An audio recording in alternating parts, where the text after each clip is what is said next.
আজকে হচ্ছে বৃহস্পতিবার, সকাল ৯টা বেজে গেছে। রান্নাবান্না মোটামুটি কমপ্লিটও হয়ে গেছে, স্নান হয়ে গেছে। তবে এখনও বৃহস্পতিবারে লক্ষ্মী পূজাটা করা হয়নি। ওরা চলে যাবে, তারপরেই লক্ষ্মী পূজাটা করব। কারণ কি, আজকে বাবুরও পরীক্ষা আছে, তাই দুজনেরই স্কুল আছে। বাবুর বাবার ভাতটাকে দিয়ে আসি, তারপর বাবুকে দিয়ে আসবো। বাবু রেডি হচ্ছে, ও স্নান করতে ঢুকেছে, ওর বাবা রেডি হয়ে গেছে, এবার বসে পড়েছে, ভাত খেয়ে নেবে, তারপর রেডি হবে। আর টিফিনটাও প্যাক করব। বাবু যা টিফিনে দিয়েছি বৃহস্পতিবারে, সেটা আমি তো আমার রান্নাবান্না মন কুকিং চ্যানেলে দিয়ে দিয়েছি। বাবু স্কুলের টিফিনে ও নিজেদের চায় না, তাও বললাম নিয়ে যা, বাসেতে যদি সময় পাস এসে খেয়ে নিবি। কারণ ওদের স্কুল বাসটা 20 মিনিট টাইম লাগে আসতে, তাই স্কুল বাসেতে খিদে পেয়ে যায়। আসতে নিতে ড্রেস চেঞ্জ করে, মানে এসেই তো আর খেতে বসে পড়ে না, ড্রেস চেঞ্জ করে হাত মুখ ধোই, তারপর যখন খেতে বসে মোটামুটি 3টে বেজে যায়। তার জন্য বললাম যে ঠিক আছে, তুই এখন একটু নিয়ে যা, বাসেতে খাবি। তাই ওই টিফিন আমি করে দিয়েছি, যা দিয়েছি তা আমি ওই চ্যানেলে দিয়ে দিয়েছি।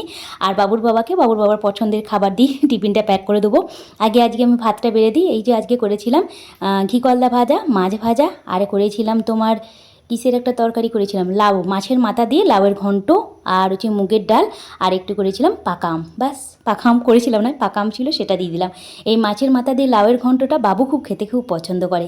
লাউ পোস্তটা বাবুর বাবা পছন্দ করে, লাউ দিয়ে মাছের মাথা দিয়ে ঘন্টটা বাবু খেতে খুব পছন্দ করে। দেখো 9টা বাজিও নি, 9টা বাজে 10, ওইটা 10 মিনিট ফাস্ট আছে।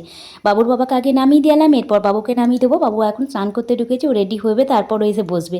তাও বললাম ড্রেস না পরে আগে খেয়ে নে, গরম তো লাগছে প্রচণ্ড পরিমাণে, সকাল থেকে গুড়ি গুড়ি বৃষ্টিও পড়ছে মাঝে মাঝে, আবার প্রচণ্ড পরিমাণে গরমও দিয়েছে। বাবুকে ওই ভাতের মধ্যেই ডালটা দিয়ে দিলাম, একই জিনিস করেছি, মাছ ভাজাটাই দিয়ে দিলাম, ঝোল করার আর টাইম হয়নি। এই করতে করতে তো 9টা বাজে 10, কারণ টিফিনটা এখনও প্যাক করতে হবে, বাবুর টিফিন প্যাক করতে হবে। এই সব করার জন্য না আমি ওই যেটুকু হয় তাড়াতাড়ি মাথায় সেই কটাই করে দিই। আর ওটা হ্যাপচে ক্যাপচে বেশি খেতে পছন্দও করে না, বলবে একটা তরকারি, একটা ভাজা, একটা ডাল, একটু মাছ থাকলে আর কিছু লাগবে না। আমের সময় আম, আর খুব বেশি হলে দইটাও দিই মাঝে মাঝে। আর এইটা পরোটা করে দিয়েছিলাম, যেমন করে আমি করি রুটি মেকারে, সেই রকম তেল ছাড়াই পরোটাগুলো করেছি, র্যাপ করে দিয়ে দিলাম। আর আজকে একটু করেছিলাম রুটির জন্য আলাদা করে একটা তরকারি করেছিলাম, ও একটু বেগুন ছিল, বেগুন দিয়ে আলু দিয়ে গাজর দিয়ে একটা তরকারি করেছিলাম মাখো মাখো। এইটা বেশ রুটির সঙ্গে খেতে ভালোবাসে বাবুর বাবা, সেই জন্যই ভাবলাম বেগুনটা কেন ভাজবো আর তেল দিয়ে ফালতু, তার থেকে একটা তরকারি করে ফেলি। সেটাই রুটি দিয়ে দিলাম, আমারও জন্য থাকবে একটু, যদি দুপুরবেলাতে মুড়ি টুড়ি খাই বা কিছু করি তখন করব। আমার টিফিনও প্যাক করা হয়ে গেছে, এদিকে ওরা দুজন খেতেও বসে পড়েছে। এখন 9টা 10 বাজে, সব কমপ্লিট হয়ে গেছে। আমার স্নানটা তো আগেই করে নিয়েছিলাম। এখন মোটামুটি দেখো 9টা, সাড়ে 9টা, পুরো সাড়ে 9টা বাজছে, 9টা 35-এর কাছাকাছি। 9টা 45-এ বাবুদের বাসটা আসে, ওই 9টা 35-37-এ বেরিয়ে যাবে, ডাঙামোড়েকে ধরবে, সেই জন্য একটু তাড়াতাড়ি বেরিয়ে যাবে। তাই এখন ঠাকুরকে প্রণাম করে নিচ্ছে। আজকে ওর আছে লাইফ সায়েন্স, ওকে দেখানোর সময় হয় না, কি মানে বলছি না, ক্যামেরাটা যদি নিয়ে যায় ডিস্টার্ব হয়, তো তার জন্য আমি ওর যখন ওই পরীক্ষা কদিন ওর কাছে খুব কমই নিয়ে যাচ্ছি ক্যামেরাটা, সকাল থেকে অত অন করারও সময় হচ্ছে না। ওই যে সময় ওরা যায় বা খাবারটা বাড়ি প্যাক করি, সেই সময় তোমাদের সঙ্গে ছোট্ট করে শেয়ার করি। তবে আজকে ভাবছি ওর তো 3টের সময় ঢুকবে, তার আগে ওর খুব পছন্দের একটা কিছু বানাবো। তা চলো ওরা দুজন স্কুল চলে যাক, আগে পুজোটা সেরে নিই।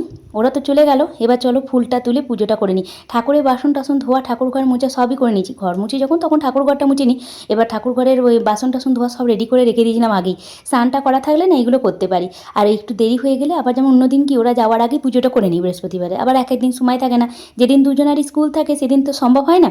তাই যে কটা ফুল ফুল পেয়েছি সেইগুলো নিই আগে, ওই দিকটাতে একটু আছে, আর এই দিকটাতে যে কটা আছে সেই কটা নিয়ে আজকে পুজোটা করে নিই। চলো, এই লক্ষ্মী পূজার করাটা একটা বৃহস্পতিবারে বড় একটা চাপের জিনিস, এটা না করলে জল খেতে পায় না, খাবার খেতে পায় না। আমি আবার চাটাও খাই না। কোনো দিন হয়তো মা বলে যে একটু জল খাবে, একটু জল খেলেও না সেই মনে হয় খুঁতখুত করে লাগে, যে আর তাড়াতাড়ি হয়ে যাবে পুজো, 9টার মধ্যে, এইভাবে খায়ও না। চলো, এখন মোটামুটি আমি ভাত খাওয়া তখন একটু জলখাবারে খাবার খেয়ে এখন 2:10-15 বাজছে। এখন এসেছি রান্নাঘরে, ভাবলাম দেখি ভাতটা কিছু আছে কিনা, একটা তরকারি তো করি, বাবু যেহেতু এসে 3টের সময় ভাত খায়। এসে দেখি কিছু তরকারি সেরকম নেই, আর আর বাবু বেগুনের তরকারিটা পছন্দ করে না। তার জন্য ভাবলাম একটুখানি পোলাও করি। পোলাও করতে গিয়ে প্রথমে বাসমতি চালটাকে আমি ভালো করে ধুয়ে একটুখানি এই বাসন্তী পোলাও বানাবো বলে সব রকম দিয়ে চালটাকে মাখছি। তারপরে মনে পড়লো যে এইরকম কেন করব, একটু অন্যরকম করি। প্রথমে দেখো এখানে আমি দিলাম লবণ, হলুদ, একটু চিনি গুঁড়ো, আর একটুখানি ঘি, একটু আদা রসুন বাটা, এগুলো দিয়ে চালটাকে ভালো করে মেখে দিলাম। তারপরে মনে হলো আমাকে তো এটা করলে আবার একটা তরকারি করতে হবে, কারণ বাবু তরকারি ছাড়া পোলাও খেতে পারে না। আমি বললাম একটুখানি, প্রথমে ভাবলাম আলু পনিরের তরকারি করব, তার মানে থাক ওটা রাত্রে করব, আলুর পোলাও করি। যেহেতু বাসমতি চালটাকে মেখে রেখেছি, বাসন্তী পোলাওয়ের সঙ্গে একটু আলুটা দিলেও বেশ ভালো লাগে।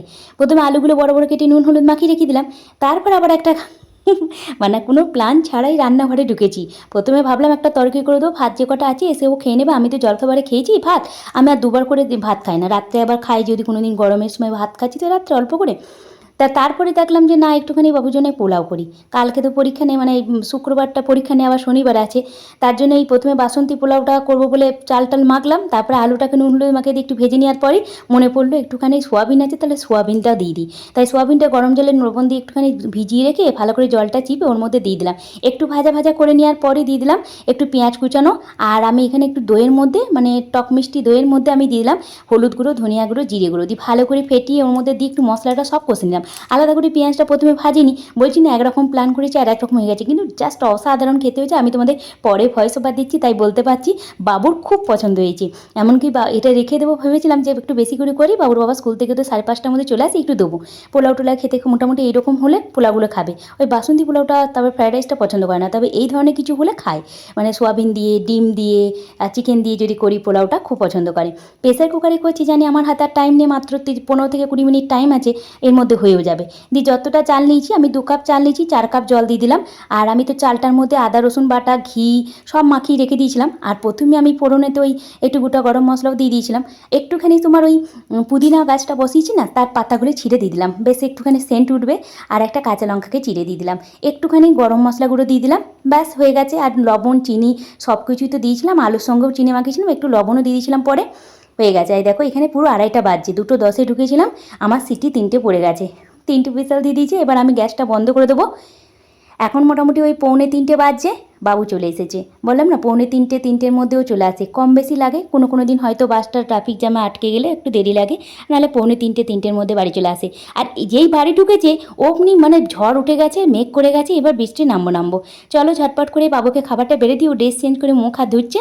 চলো খাবারটা বেরিয়ে দেয়, তোমাদেরকে পোলাওটা দেখাচ্ছি। দেখো স্টিমটা বসতে দিয়েছিলাম, মোটামুটি 15 থেকে 20 মিনিট লাগলো আমার, পুরো ঘড়ি ধরে যদি বলি 20 মিনিটের মধ্যে আমার হয়ে গেছে।